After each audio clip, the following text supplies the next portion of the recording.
she was like the run to of the litter, so. Oh, She's Did you gonna, get her as a husband? my ex-husband did, and I got her. Well, welcome, Mr. Quorum.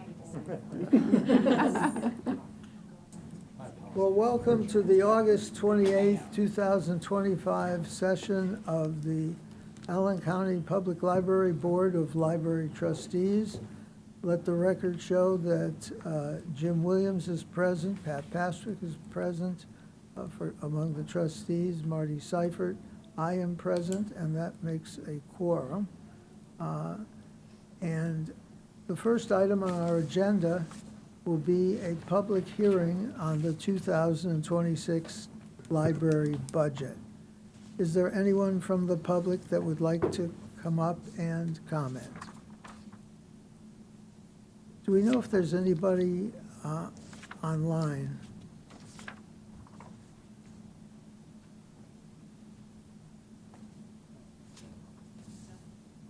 No. Okay, well, I declare the public hearing on the 2026 library budget closed. Oh, Ben, Oh, Jill has some comments Yep. on it. oh, you'd like to comment? yep, let me kind of go over the budget a little bit. Some of the highlights that we had previously discussed in the Finance and Personnel Committee earlier this month, there have been no changes or updated information to the assessed values since we last discussed. So we're still going over the 2025 assessed values for everything that we're using. The official budget that we're proposing for the general operating fund is over $41.5 million. So 41,641,556, and that represents a 3.999 increase over the 2025 budget. If you remember, the expense amount and the levy growth is governed by the maximum levy growth quotient that is established by the state that we have to stay under, which we are. With the growth in the levy, we have projected a property tax levy of 32,072, which is a growth of about 1.23 million. The impact of the circuit breaker is estimated to be about 3.249, and that is an increase of over $2 million, which we've previously discussed. I did receive our new lid amount, which did increase just slightly over about 79,000 from last year, and interest earnings are remain consistent with last year. As far as the expense side, the largest portion continues to be wages and benefits, and that represents almost 63% of our budget at just over $26 million. Capital-related items, which consist of our normal maintenance items and equipment and replacement, equals almost $3.2 million, which is about 8% of our budget. Library materials, which includes print and electronics items, is over $5.7 million, which is approximately 14% of our budget. And this exceeds Indiana state standards of 8% and is above the national average of 11%. So when you take all those totals into account, we're looking at a tax rate of 0.1104, which is compared to 2025's tax rate, we were at 0.1165. So that is a drop of almost 5.52%. This year, we will also have a debt service fund. Expenses for principal, interest, and fees for 2026 will be budgeted at a little over $5 million. So $5,022,885, and the payments will be determined by the bond amortization schedules requirements once those bonds are sold in the fall. Right now, we're anticipating a tax rate of 0.0165, but again, that will be determined once those amortization schedules are set. But again, those are basically the highlights, and we did talk in greater detail about those in the committee meeting, but I'd be happy to answer any questions or comments if anybody has any. Questions? Only one, just because I don't know the acronym. What is it? 175,000 for absorbing AFW? What is AFW? Access Fort Wayne. Oh, okay. Thank you. Yep. Thank you, Jill. Mm-hmm. Okay, I'll entertain a motion that we adopt the agenda as distributed. So moved. Second, please. Second. Any discussion? All in favor signify by aye. Aye. Opposed by nay. It passes. let's move now to the approval of the minutes, and if there is no objection, or if there are no objections, I'll group them all together. Looking for a motion to approve the minutes of the regular session, July 24 of 2025, the minutes of the executive session of July 24, 2025, the minutes of the Finance Personnel Committee executive session, August 12, 2025, and the minutes of the approval of claims, August 8, 2025. May I have a motion and a second? So moved. Thanks, Pat. Second. Thanks, Jim.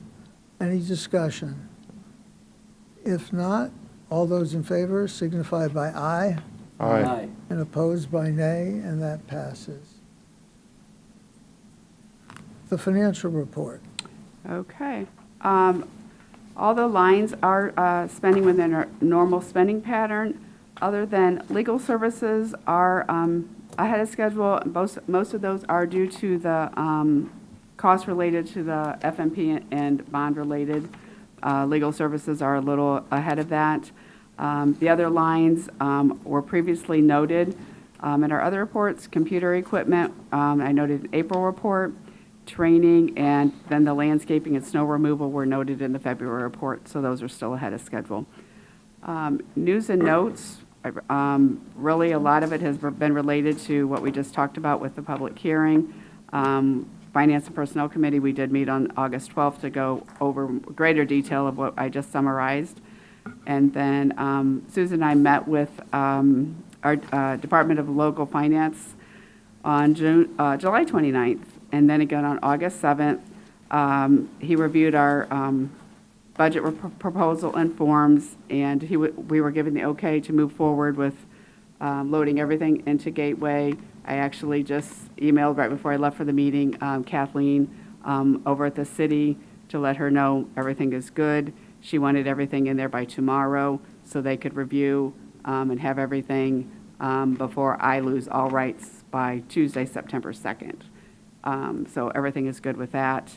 And we're still good and set for their public hearing on September 23rd. And then what I noted earlier in the report, we did get the new lit total. It did slightly increase of by $79,000 over 2025. And that's all I have. Thank you, Jill. Questions? I did, on the public hearing for the city council. Yes. Who's going to be attending for the library? And do you need any of the board members, or who's? Susan and I will be there. Okay. And we always appreciate having board members of the audience for support. And what date is that again? September 23rd, At 5 o'clock, 5:30. 5:30? Okay. Can I have a motion to approve the financial report? So moved? Second. Any discussion? All in favor, aye. Aye. Opposed, nay. And now a motion to approve the 2026 library budget and tax rate, which we note the tax rate is less in the coming year than it was this year. Yes. Tax rate, where's my other little cheat sheet?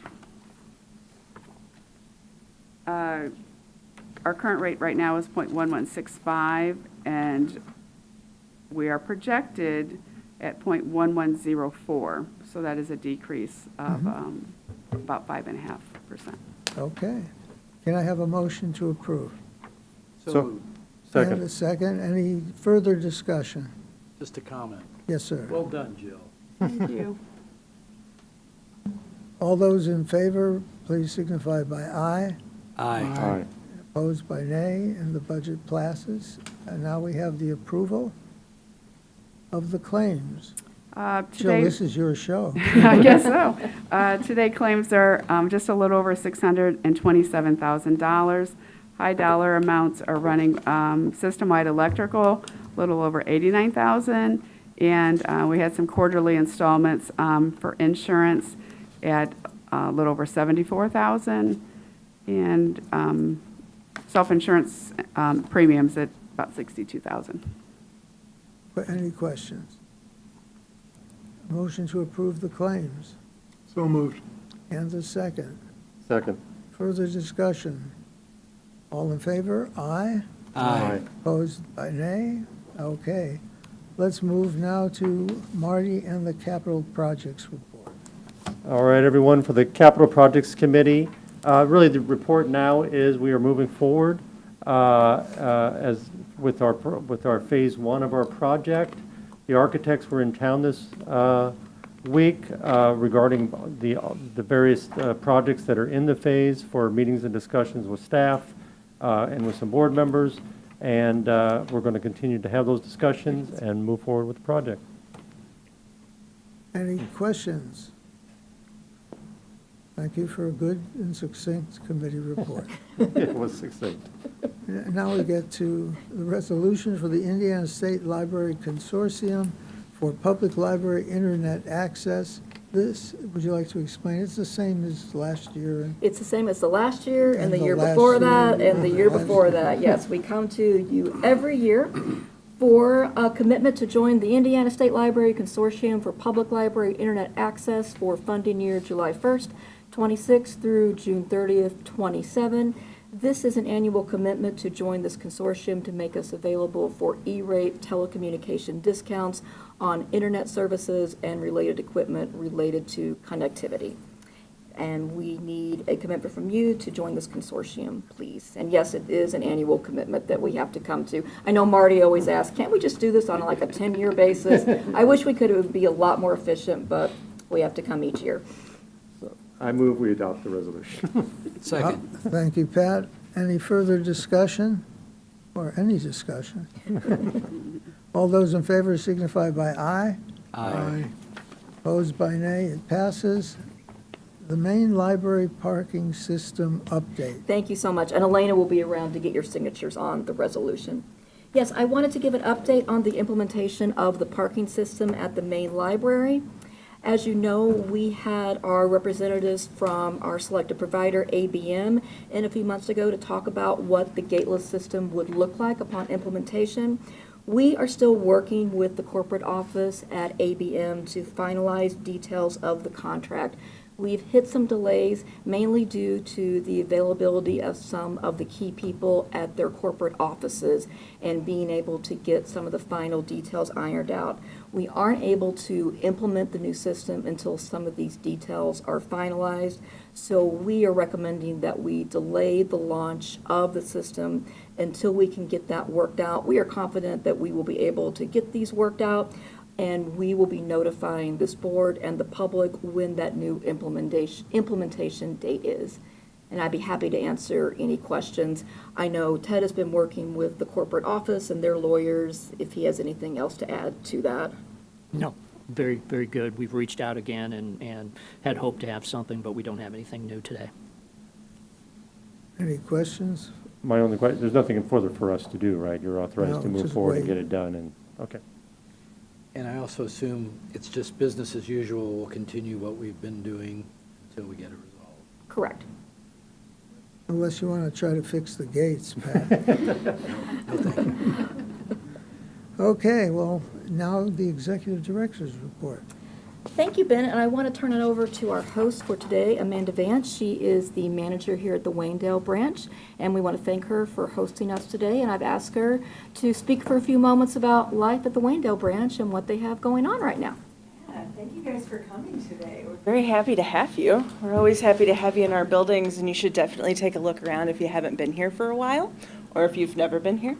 All kinds of good stuff. And if you have never seen in person, I know I've put this in the report before, but there are giant flower pots along the back walls that you have to see in person to believe. Local artist Charlotte Smith did them for us, and they are just mind-blowing. But anyway, let me tell you a little bit about what's going on at Waynedale this fall and this winter. We are really excited to be getting Holtz lockers in the coming months, as they, one of two branches that will be getting them, which is really great for our community because they'll be able to get stuff when we're not open, and they don't know about it yet, but they will be very excited. They know about it now, Amanda. You know about it now. All right, we're also getting a storyscape for our kids area with brand new, really great playthings for them. for educational play coming up in the next few months, and that's kind of in the very beginning stages, trying to figure it out. But apparently, we've got a good color of green, so that's half the battle. So we're excited about that coming up. In the community-wide, the city is doing a project called Waynedale 2040. If you haven't seen anything about that, you can Google it. They just finished doing some 6 or 7, I believe, live events to get feedback from the community about what they'd love to see here.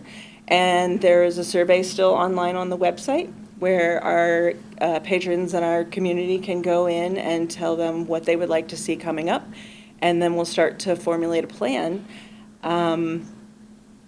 We've also got Volunteers for Waynedale is a committee within the area that does events and different things for Waynedale. They worked on the Trails and Sidewalks initiative, which put trails all the way along Bluffton Road, and hopefully we'll be going in along Lower Huntington Road as well.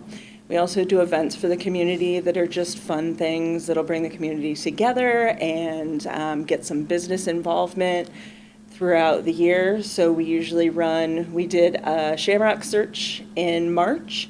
We have our annual, I believe this is our 9th annual wreath auction. That is actually, the wreaths are housed here in the branch. They're gorgeous. If you want to come see them, they'll run from the end of November through I think the first week of December. And people can bid on those online. And that money goes to beautification of Waynedale. And then we also will do our annual Santa's Trolley, which the neighborhood loves, through the different neighborhood associations and the different little areas of Waynedale, which is super fun for our families. They really enjoy that too. So that's what's coming up here in Waynedale. And if you had any questions, I'd be happy to answer them the best I can. How long have you been here, Amanda? It'll be 9 years at the end of November, Okay. but 20 years in the library itself. Okay. So, What have you seen as any big change for this branch over those 9 years? over those 9 years, lots of community stuff, truthfully. We've done a lot with collections, getting everything updated, getting things in really good places. The community loves the Wi-Fi hotspots. Can't keep them. It's a huge thing here. Also, trying to think about updated things. They're loving the Wonder Books collections that are fairly new. That's a really big thing here. Amanda, aren't you the only copy machine in town? We are the only copy machine in town. Which is a really big thing. Yes, and actually we're kind of the only fax machine in town now too. We used to have 3 fax machines within the 2-block area, and now we're the only one. So it's nice to be able to offer that service when all the others have stopped, unfortunately. And yeah, the only copy machine in town. Well, thank you. Oh, go ahead, Pat. Yeah. Just a silly little thing, but you folks, your reference interactions are really high. And I'm just curious, do you know why? Yeah, actually, I would say for a few reasons. First of all, our community has a lot of, the population tends to be a little bit older and doesn't necessarily know how to use a lot of our technology, doesn't know how to do a lot of that on their own. So we do a lot of that with them. We also are smack in between the BMV and the Social Security office. So we answer a lot of questions for people who are very confused about what they need, what they can do. They get sent here by those places to find out the information. We're like, okay, cool. But I think those are big contributors to that. So you have a unique need that you're serving. We do, very much so. But we're very good at doing it too, which is very nice And you because we've got a lot of experience you with it. interface with neighborhood associations too. Your association with neighborhood associations is pretty strong. Yes, it's very strong. Most of our neighborhood associations do meet here, which is great. We love to be able to offer that between us and the Southwest Fire house on Old Trail. We're pretty much the only meeting places that are really available for things like that. So we're really happy to be able to offer that space for them. Okay. Yeah. Any further questions or comments? Well, thank you. Yeah, thank you. We're happy to be in Waynedale. We're happy that you guys are here. Thanks. Thanks, Amanda. Some other items of note. Beth Boatwright will be giving a presentation on grant funding opportunities at the Inspire Neighborhoods Conference on September 12th at Electric Works. August continues to be very busy with outreach events, and recently ACPL was represented at Open Streets, Taste of the Arts, the Monroeville Harvest Festival, that's always a big event, and Fiesta Fort Wayne.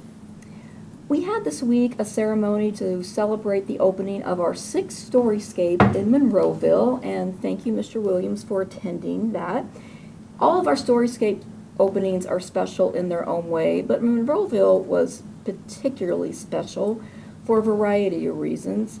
For one, the story of how it came to be, I think, was really unique in that we had a particularly unique set of funding for it. We had some special funding through the Community Foundation. And one of the links to it was one of our former trustees and a current member of our Library Foundation board, Kent Castleman. So you may remember that one of Kent Castleman's former roles was the executive director of the Cornerstone Youth Association in Monroeville. That organization sunset, but their fund that was held by the Community Foundation was transitioned into a fund that became one to support youth services activities at the Monroeville Library. Actually, a few years ago, it came before this board to vote to approve that. So funding from that fund held by the Community Foundation was used to support the furnishings and the equipment for the Storyscape in Monroeville. And the space turned out beautifully, and it was featured on the front page of the Journal-Gazette yesterday. And all the spaces are beautiful in their own way, but there's just something really unique and just particularly fitting to the Monroeville community about that space. And I'm also so thankful that Kim Boland was able to be there because of all of the many projects Kim has brought to Allen County Public Library. Storyscape was definitely one of her flagship projects and one that I think particularly tugged at her heartstrings. And I'm so glad that, oh gosh, don't cry yet, Kim. And I'm so glad that it timed out that during her last few weeks with us, she was able to be there. Chris Wilger, their branch manager, was able to call her up and thank her for her contributions. So it was a really lovely event, and I'm so glad that the community was able to come together and celebrate. And Kim got her flowers, as the kids say, or in this case, her Diet Mountain Dew and her chocolates, and was really honored and celebrated for all of her work. We will be at the Tin Caps on Sunday night, one of their final games of the season. We'll be kicking off September's National Library Card Sign-Up Month, so that will be a lot of fun. I put in your report a really lovely thank you note from Irv Adler, who was the local conference chair of the International Association of Jewish Genealogical Societies conference that was held earlier this month. We had rave reviews across the board, and I asked Kurt to give a little wrap-up of how the experience went.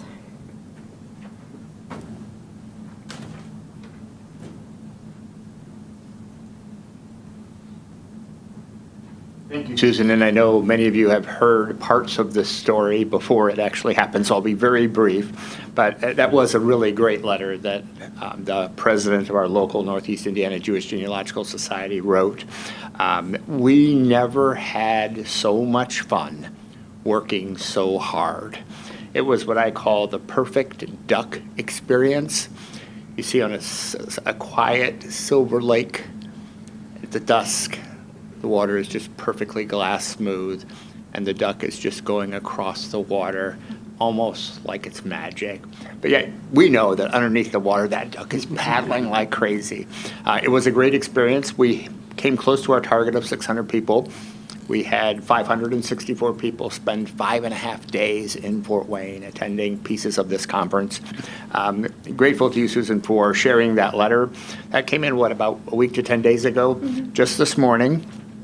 actually, technically, this afternoon at 12:19, yet another letter comes in from the president of the Jewish Genealogical Society of Palm Beach County, Florida. And I won't read the whole thing, but he writes, "I want to thank you for being such a gracious host while we were in Fort Wayne." And Alan writes, like many other people who are here, like, what in the world is all of this stuff doing in Fort Wayne, Indiana? Like it should be in New York or Philadelphia or Boston. And we're like, yes, it's in Fort Wayne, Indiana. We had so many compliments about the library, yes, about the program, about the facilities, but also, as I mentioned last meeting, about the city. They were just amazed at the city, the walkability, the cleanliness, the safety, the parks. They love going down to Promenade Park. They found all their favorite ice cream and chocolate places and frequented them regularly throughout. But he thanks us. He was on to say, we thoroughly enjoyed our conversations with you, meeting you in person, meeting your staff. All of the people of Fort Wayne that we met went out of their way to make us feel welcome. We are truly struck by how many people, even those we pass on the street, were proud of their city and happy that we were there. And then skipping ahead, we did have a conversation about their very unique library in Palm Beach County, Florida, of more than 500 items.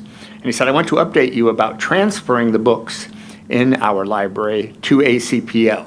That's how impressed they were. And most of the Jewish organizations think internationally, so it's not like it has to stay in Florida or it has to stay on the coast. It was like, we want this in the best place. And we found the best place. We had a meeting of our board today, and the officers of our society, including me, unanimously were authorized to dispose, I'm not sure I would use that word, but to dispose of the books and other materials in our library to the Allen County Public Library. So we have a forthcoming donation of probably several hundred unique books about Jewish communities worldwide, Jewish compilations, and Jewish families. And he just ends by saying how pleased he was. And like Visit Fort Wayne would tell us, he has family in southern Indiana 3 or 4 generations ago. So after he spent a week here, he traveled to southern Indiana, traveled to western Indiana, and then finally is back in Florida. But kudos to the entire library team and to the trustees for your great job in keeping this library going well. Events was amazing. Security was amazing. Our frontline staff were amazing. It took everyone. And again, it was a great, perfect duck experience. Everything went just perfectly from what people saw. And they really didn't need to know everything that went on behind the scenes.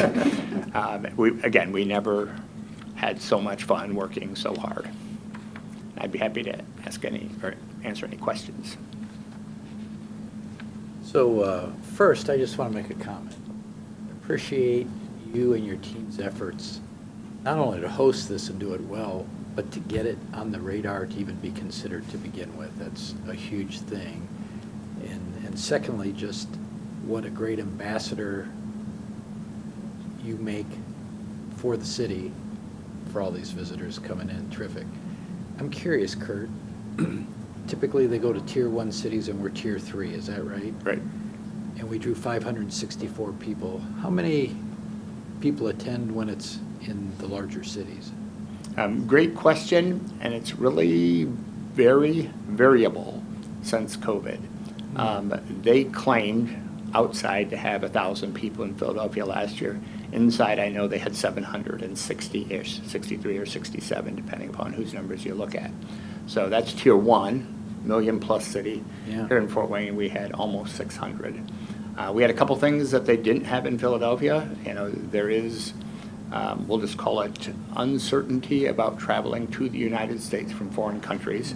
And we can look at the metrics and we can see that we lost, compared to Philadelphia and the previous 3 conferences, we lost almost 100% of the attendees that would normally come from foreign countries. What's the old saying?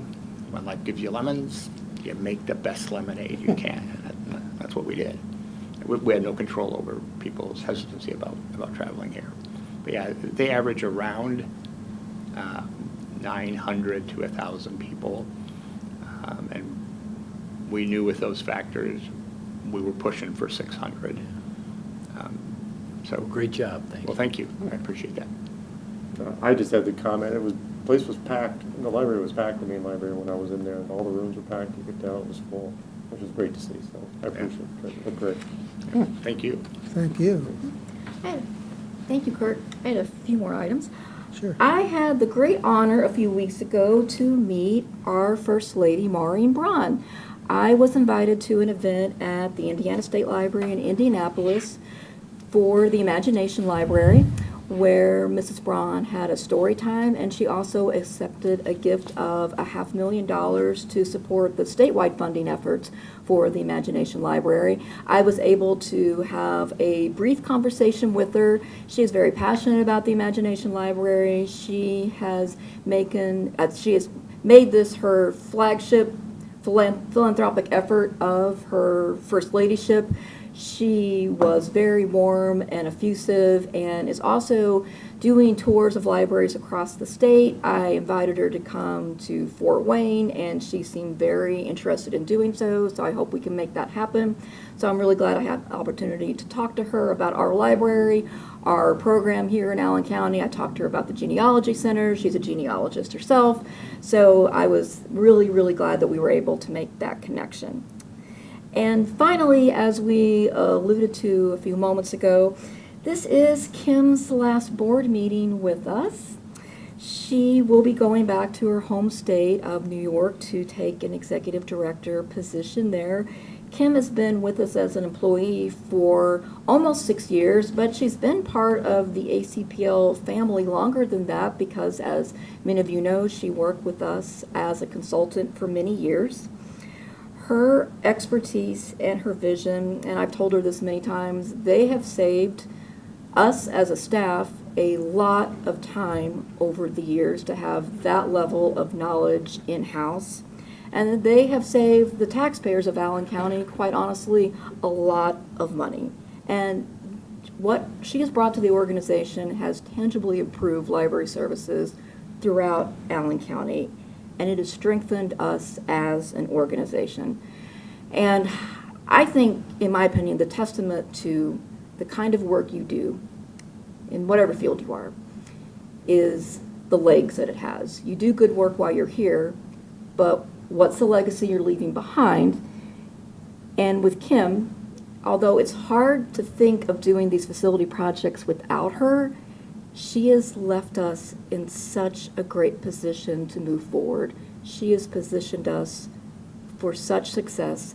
She has given us the tools and the mentorship and the training and the vision and the guidance that even though it's going to be hard, I know we're going to be successful, and I know we're going to be able to do it thanks to the foundation she has set.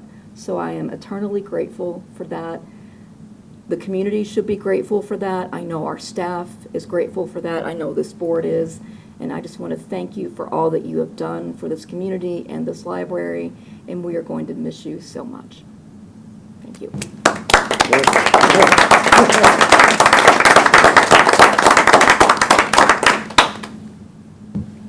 Are you done?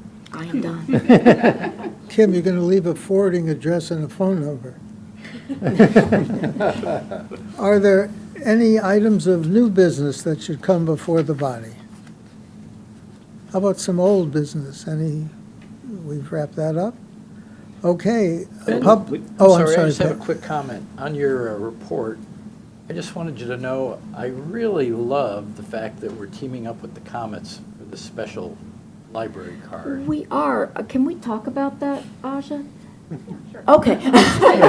Oh, sorry. When I put it in the report, I realized, oh gosh, I don't know if that's like public knowledge yet, but I guess it is now, everybody watching. So, but yes, we are teaming up with the Comets, and there'll be more information about that soon.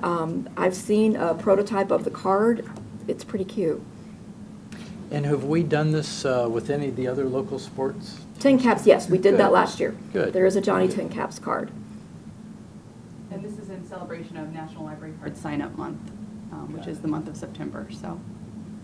And there will be a game in November that will be library night at the Comets. And I guess I'm spilling all the tea now, so I'll share this. It's been arranged for me to ride the Zamboni, which I asked, my husband's the hockey fan in our household. I said, can you fall off the Zamboni? And he assures me that there's seatbelts or something, so that would be viral footage right there, so we'll see. Well, you have to stand up and wave, though. There's not insurance enough in the world for that. Could you see, is there anybody outside on the, Amanda will check for us. Internets, yes. There is no public comment online. no, nobody? Okay, well then I'll entertain a motion to adjourn. So moved. Second. We are adjourned if everybody votes affirmatively. Yeah. Okay, now we have an executive session, Yes. so we'll take a brief 2-minute break and then go right into it.